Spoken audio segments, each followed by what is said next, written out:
Et si on boostait notre corps ensemble?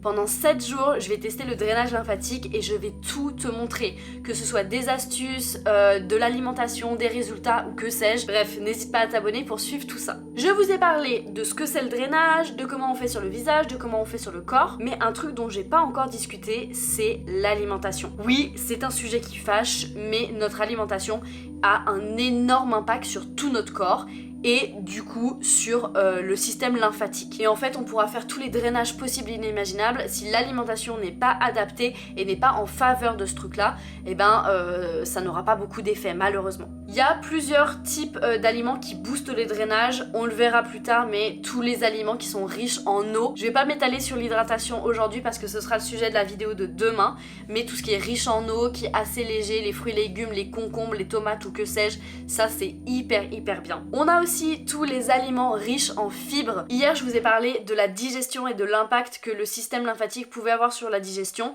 et ben là c'est la même chose, tout ce qui est riche en fibres, ça va permettre d'avoir un meilleur transit, d'avoir une meilleure digestion en termes général et du coup de limiter les effets de la rétention d'eau. Donc si on rajoute à ça un bon drainage lymphatique, là votre bidou il va être au top. Et puis évidemment le sel appelle l'eau et donc pour faire moins de rétention d'eau il faut diminuer le sel et avoir au contraire un peu plus de potassium.